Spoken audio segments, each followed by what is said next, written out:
नमस्कार दोस्तों, पीसीए हिंदी ज्ञान में एक बार फिर से आपका हार्दिक अभिनंदन और स्वागत है। दोस्तों, आप लोगों के लिए फिर से हम एक बेहतरीन वीडियो लेकर आए हैं और इसके अंतर्गत आज हम पढ़ने वाले हैं यहाँ पर क्रिया में वाच्य। दोस्तों, हम पढ़ चुके हैं कि एककर्मक क्रिया कहाँ होती है और सहकर्मक क्रिया कहाँ पर मानी जाती है, और इसके साथ साथ हमने एक कर्मक क्रिया और द्विकर्मक क्रिया को भी आराम से शानदार तरीके से इनको खोलकर पढ़ा है।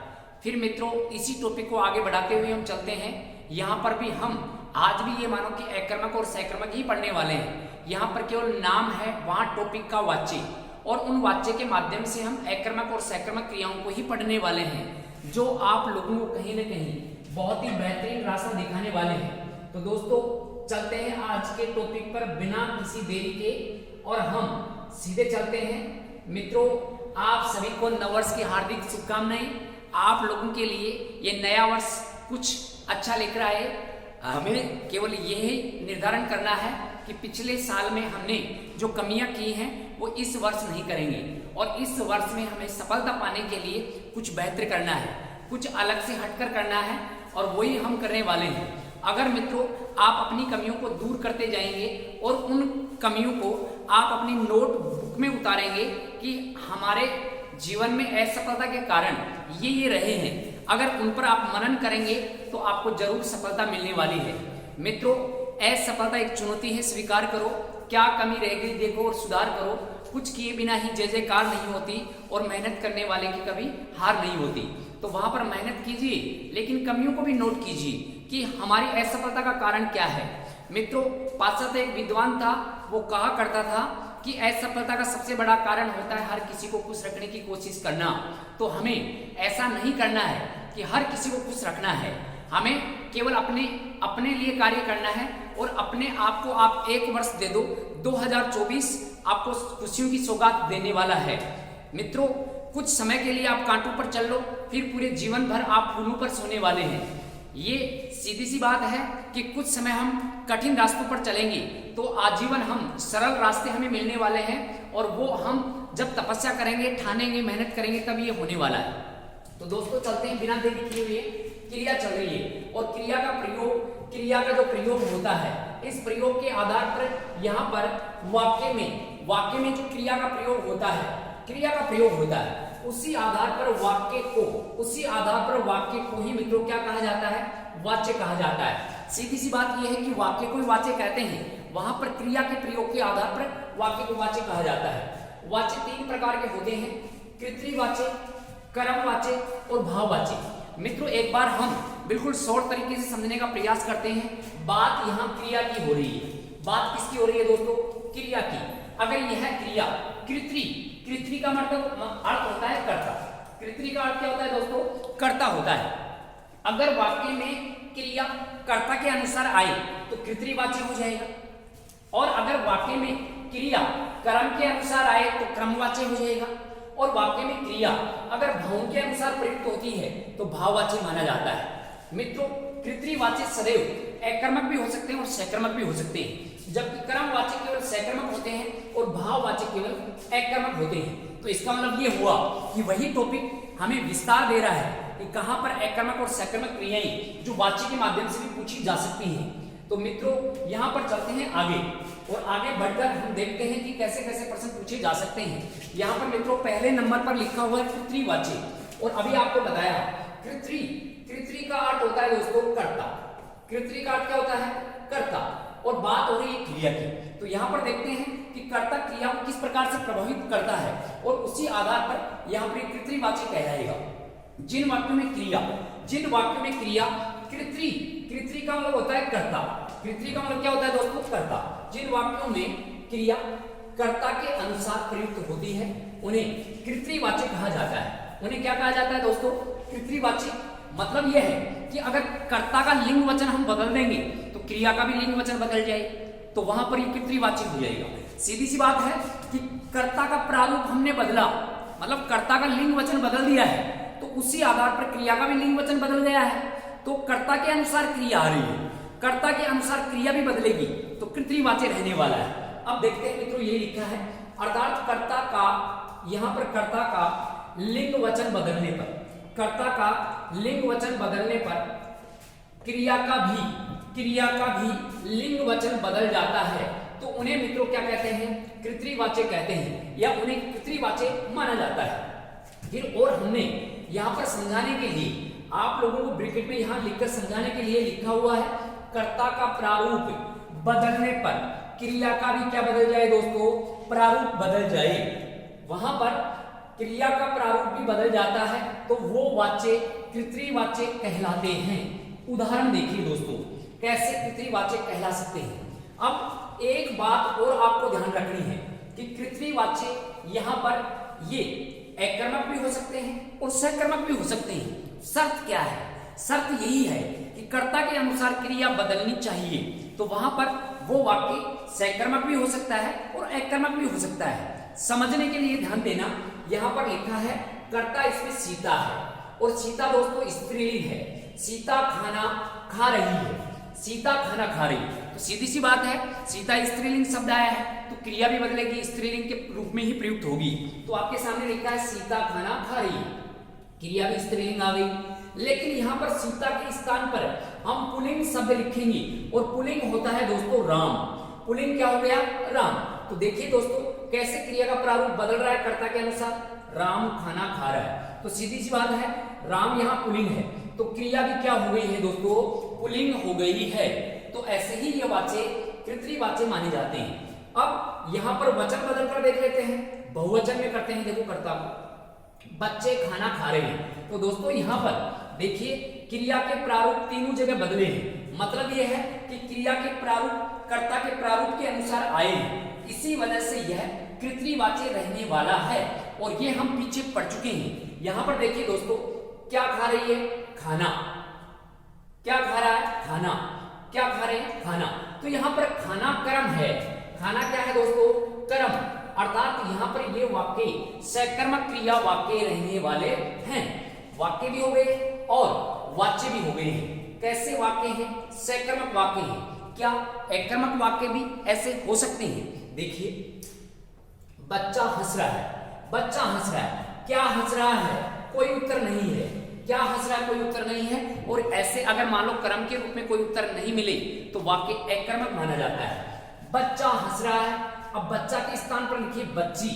बच्ची हंस रही है और बच्चे हंस रहे हैं। मतलब सीधा सा ये है कि यहाँ पर कर्ता के लिंग वचन के अनुसार क्रिया का भी लिंग वचन बदल चुका है। और मित्रों ये तीनों के तीनों वाक्य कैसे रहने वाले हैं, एकर्मक रहने वाले हैं। तो यहाँ पर एक बात समझ में आई होगी कि कृतवाच्य एकर्मक भी हो सकते हैं और सकर्मक भी हो सकते हैं। दोनों प्रकार के वाक्य ये हो सकते हैं। शर्त केवल यही है कि कर्ता के अनुसार क्रिया का प्रारूप बदलना चाहिए।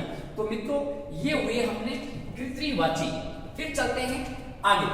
आगे दोस्तों देखो यहाँ पर लिखा है कृतवाच्य, कर्मवाच्य, कृतवाच्य एकर्मक व सकर्मक दोनों प्रकार के हो सकते हैं। वहां पर नियम क्या है कि कर्ता के अनुसार क्रिया, कर्ता के अनुसार क्या बदलनी चाहिए, क्रिया बदलनी चाहिए। तो वहां पर ये कृतवाच्य रहने वाले हैं।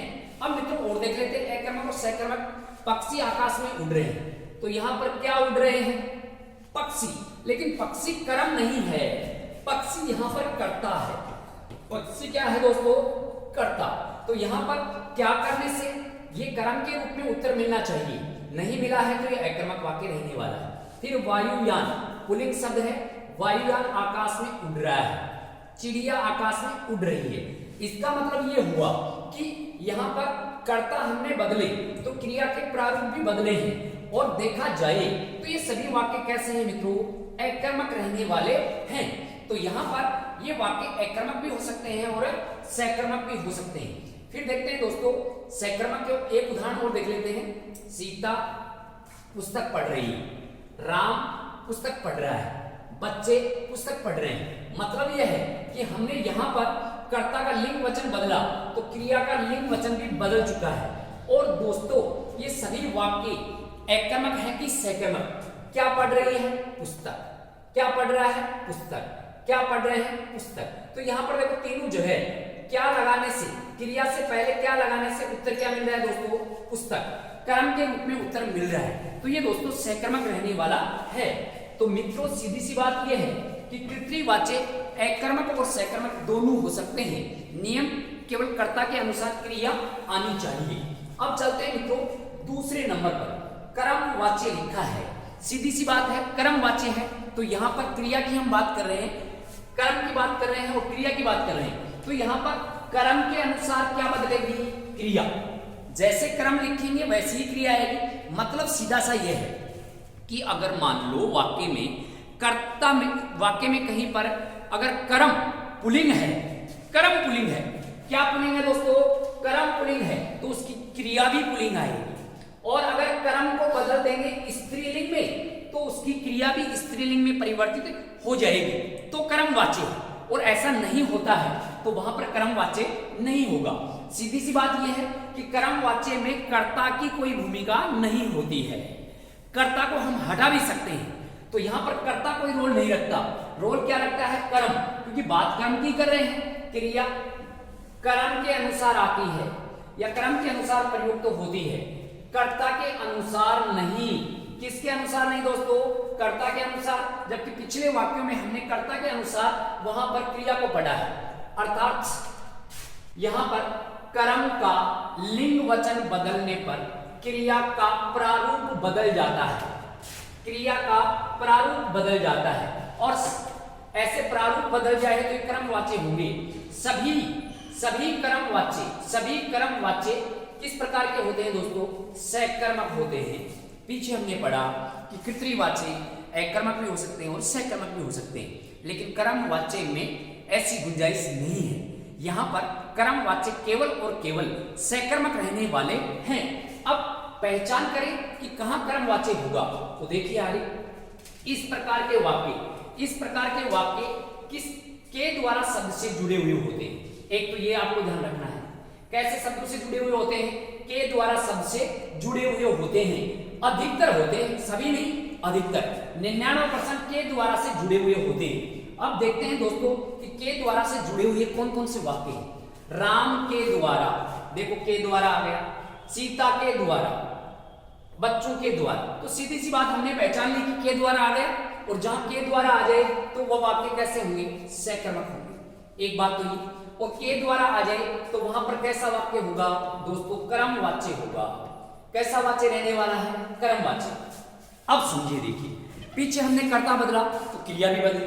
अब यहां पर देखो राम पुल्लिंग है और राम पुल्लिंग है, तो यहां पर ये पढ़ा गया ऐसा शब्द लिखा है। अब राम के स्थान पर हम स्त्रीलिंग लिखते हैं, सीता। सीता के द्वारा अखबार पढ़ा गया, बच्चों के द्वारा अखबार पढ़ा गया और राम के द्वारा अखबार पढ़ा गया। क्रिया में कोई परिवर्तन नहीं हो रहा है, तो मित्रों ये कर्मवाच्य है। कब परिवर्तन होगा?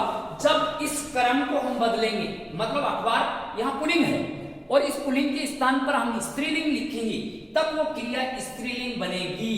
तो क्रिया को प्रभावित कौन कर रहा है? कर्म कर रहा है दोस्तों। अब देखते हैं आगे, यहां पर देखिए ये किताब आ गई और किताब स्त्रीलिंग है। किताब कैसा शब्द है? स्त्रीलिंग। तो यहां पर देखो क्रिया भी बदलेगी क्योंकि हमने कर्म बदल दिया है। यहां कर्ता का कोई प्रभाव नहीं होता। सीता के द्वारा किताब पढ़ी गई, राम के द्वारा किताब पढ़ी गई, बच्चों के द्वारा किताब पढ़ी गई। तो दोस्तों यहां पर ये पढ़ी गई ऐसे कैसे प्रयुक्त हो रहा है? क्योंकि यहां पर हमने अखबार से हमने किताब किया तो एक क्रिया बदली। यहां पर क्रिया को प्रभावित कौन कर रहा है? कर्म कर रहा है। कर्ता का कोई प्रभाव नहीं है क्योंकि कर्ता हमने बदल कर देख लिए। देखो इसका कोई प्रभाव नहीं है। तो जहां पर भी के द्वारा आ जाए सभी वाक्य कैसे होंगे दोस्तों? ये सकर्मक क्रिया वाक्य रहने वाले हैं। तो ऐसे ये सकर्मक क्रिया वाक्य चल रहे हैं। देखिए अभी भी एकर्मक और सकर्मक ही हम पढ़ रहे हैं मान लो, तो ये वाक्य कर्मवाच्य के अंतर्गत होते हैं। लेकिन के द्वारा नहीं आए तो हम कैसे पहचान करेंगे? यहां पर कर्ता का लोप भी किया जा सकता है क्योंकि कर्ता का कोई रोल नहीं होता, अतः कर्ता का लोप भी किया जा सकता है और लोप करने पर वहां पर हम निर्धारण करेंगे। जैसे वाक्य में कर्ता का कोई प्रभाव नहीं होता। तो दोस्तों ऐसा ही उदाहरण आपके सामने लिखा है, देखिए। और ऐसे उदाहरण में हम ये भी देखेंगे कि एकर्मक है कि सकर्मक। ये सभी सकर्मक होते हैं। पुस्तक पढ़ी गई, सीधा वाक्य आ गया, पुस्तक पढ़ी गई। अब बताइए क्या है?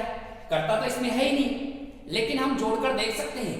राम के द्वारा राम के द्वारा, तो अगले ने राम के द्वारा है इसका लोप कर दिया, क्योंकि इसका कोई प्रभाव ही नहीं है, प्रभाव नहीं है तो कर्ता को हटा दिया है, तो कर्ता इसमें कोई रोल नहीं रखता, रोल किसका होता है, कर्म का।